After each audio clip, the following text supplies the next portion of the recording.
what's in your tool bag and what's your favourite tool? Ooh, I've got a set of some screwdrivers, all different sizes. That's really nice because I can change them about. I like it. And my cable strippers. Is that the Nipex installation pliers? Yeah, they're really nice, really sharp. Yeah. And then my PPE, like my ears, my eyes, defenders. Yeah, I think that's it at the moment. Well, how about we give you a new tool bag, because you don't really have it. Well, you've got a little Stanley bag, haven't you? Yeah. But this is a tool pouch. Oh, thank you. So open it up.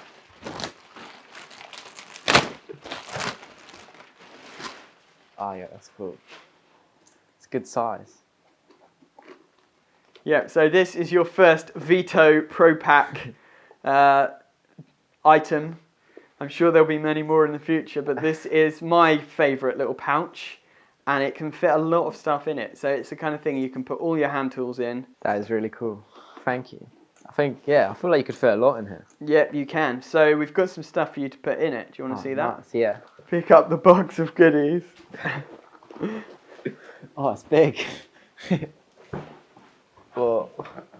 So we've got a box of goodies for Oscar to add to his tool bag, because he literally just had the screwdriver set and cutters before, but now he's been with us for a little while. We wanted to add to his collection. So tell us what you've got.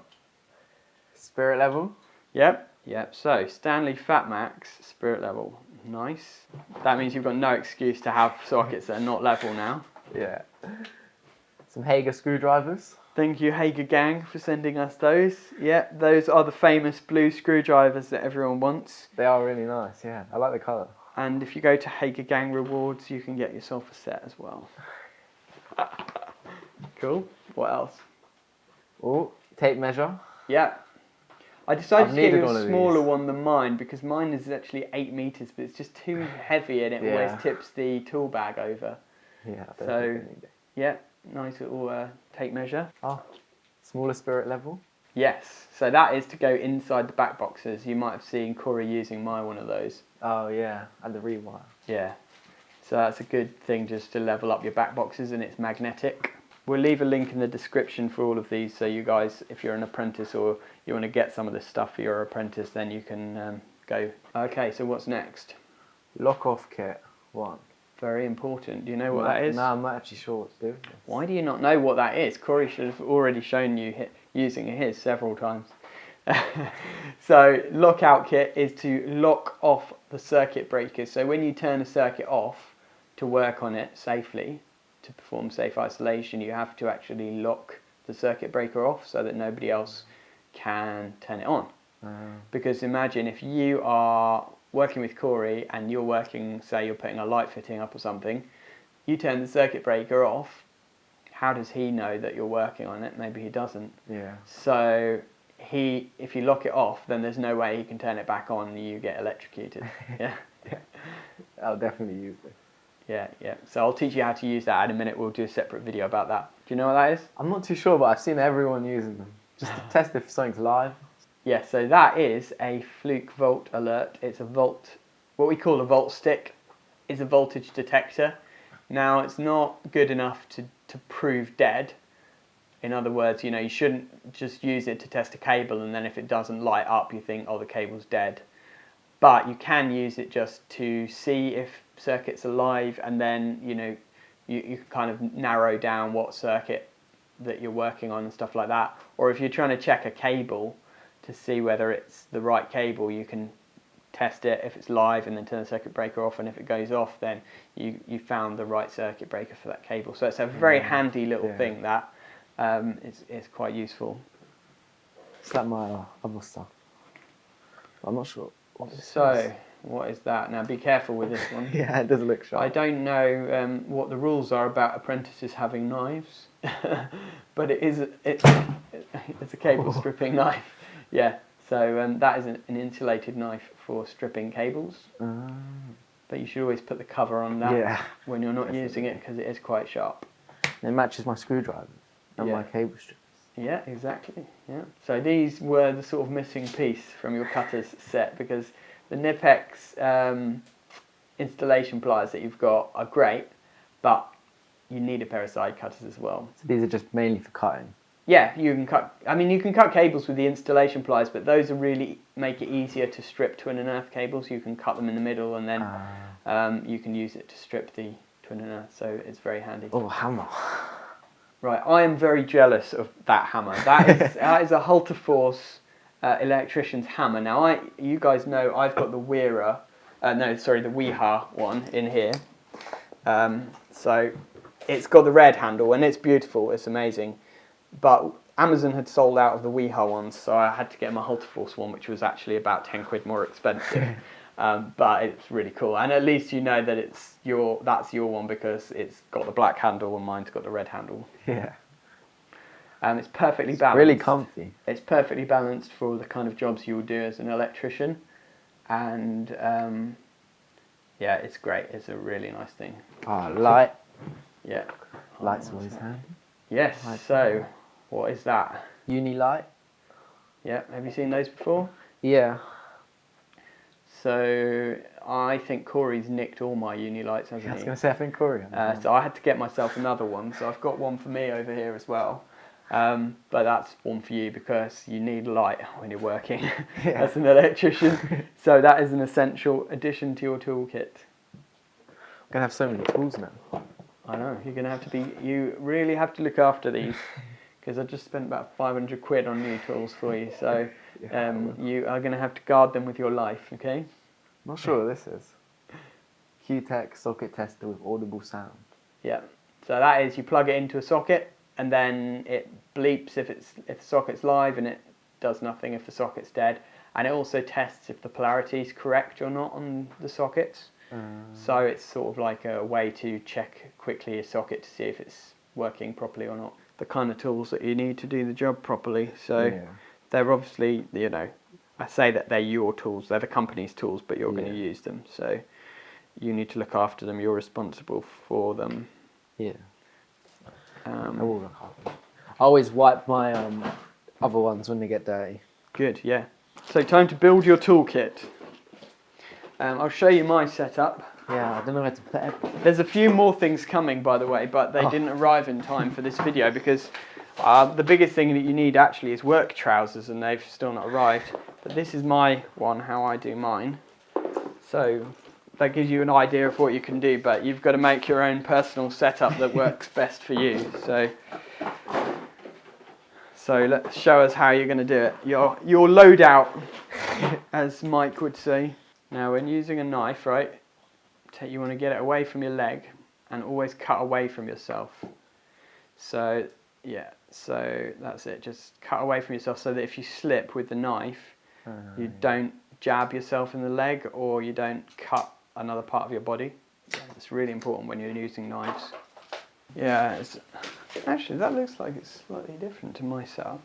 Oh no, it's just it needs to open out a bit more. But what you can do is like, what I do with mine, for example, is put them like that, and then if you get others, like your installation pliers, you could put in there, for example, and then you could put your screwdrivers in there and stuff. Your tape measure can clip on there as well. Oh yeah. And your hammer will actually fit through there. Oh, that's okay. So it's quite cool. So that you can put that there, but then you'll probably need to put your tape measure there, won't you? So if you open the flap at the front, you could probably put your little level in the front there, yeah. And then you'll still be able to fit your tape measure on the front. Yeah, it's a bit chunky, that knife, to fit in the tool pouch. I always find that with mine as well. Yeah, so I usually put mine in the really small ones at the side. They actually stretch open quite big. So yeah, fits perfect there. Oh, the blue screwdrivers. Everyone will be jealous of you. I do really like my other ones though, they're really comfy. Yeah, the Weira ones are really nice. The set there, it's got some nice ones, but it's also got some ones that you'll probably never use, like the little very small posi with the flat. I think they call it a PZ/H or something. I never really tend to use those. I use the PZ2 and the flat one, and maybe the P. the pH one as well, maybe. Yeah, you might want to put them either in the front or... Oh yeah. Yeah, there's a bit more depth. Yep, fits perfect in there. Oh yeah, that's I was perfect. well impressed when someone told me about that Yeah. it fits there. I was like, wow, that's so awesome. handy. Genius. Yep. What about your tape measure? Should be able to just clip it off the front, I think. Just slide it up. Maybe, maybe not. Cool. Will that fit in the back maybe there somewhere? You've got a sticker as well for your moped. Oh, perfect. You can put that on your moped. Proud Unilight sticker. Oh yeah, these ones are magnetic as well. Yeah, they're really cool, and you just charge them up with a little USB cable. Have you got any USB sockets at home? Yeah. Yeah? Okay. So one thing you have to do is always make sure that that's charged up overnight, because otherwise you come unstuck when you need it. I'll probably charge my phone. Yeah, that's it. When you plug your phone into charge, plug your Unilight in as well. That is a bit trickier to fit in the tool bag. I don't know if there's a good place that you can put it. Yeah. What you might be able to do is just clip it onto the handle, you know, like the strap at the top. The little... Oh, this bit. No, just the strap that you use to hold it. Oh yeah. You can actually clip the little croc clip thing at the back over that, and then you can open that up. It's got a little thing inside. Yeah, and then the black part, it's got like a little push or pull thing. Yeah, that's it. And then you can clip it on. You can clip it onto something. There you go. Yeah. Okay. So that'll at least stay on. It might be a bit clunky, but yeah, you've got to kind of get the right balance on it so that it stands up on its own. Because if you have it, yeah, that's all right. Because sometimes if you load it wrong, then it'll fall over every time you put it on the floor. Very important. Safe isolation, lock-off kit. Lots of different pieces in for lots of different size circuit breakers. So you should have pretty much the right size for every type of circuit breaker in there. The signs are for you to write your name on and stuff so that they know who it was who was working on it. So you write you've got a little permanent marker in there or something as well. Yeah. And you write your name on it. So Oscar was here, 1993, and then they find you dead in a cupboard and they realise that you've been there for 10 years. Yeah, so that Vito TP4B has got a 5-year warranty on it. I think you have to register it online or something. I can't remember, so might have to do that, but yeah, they're really good quality tool bags, those. It will tell you if the polarity is correct or not. Polarity, let's do a little lesson. So this socket tester will tell you if the polarity is correct or not. Do you know what polarity is? No. Okay, so polarity is basically whether the live and the neutral are the right way round or not. Plus and minus. So yeah, polarity is important because if the live and neutral are the wrong way round on a socket, then you could have big problems with your appliance. So you plug that in and it will tell you if the polarity is correct, if there's an earth there, if there's a missing neutral, or various different things. The combination of lights that it shows you tells you what the issue is. Or if it's got 3 green lights, then it's all good. And it makes a nice singing noise as well. So it sings a little opera song to you if everything's okay. Yeah, you probably won't fit that in there, so you'll probably need to put that in your main bag. The idea behind this tool pouch really is to have all your normal kind of tools that, imagine you're going to do a job and you're like, okay, like Corey says, can you change that socket? You pop your bag there, your little pouch there, and you've just got all the main things that you need, you know? Yeah. So anything that you won't use very often, like your plug-in tester, you won't use it that often, for example, and your lockout kit, you don't need to have with you all the time, but you've got all your go-to screwdrivers and cutters and bits and pieces that you need to do any small jobs. So for me, like if I go into a small fault-finding job or a EICR or something, I just take that with me most of the time. I don't need anything else really.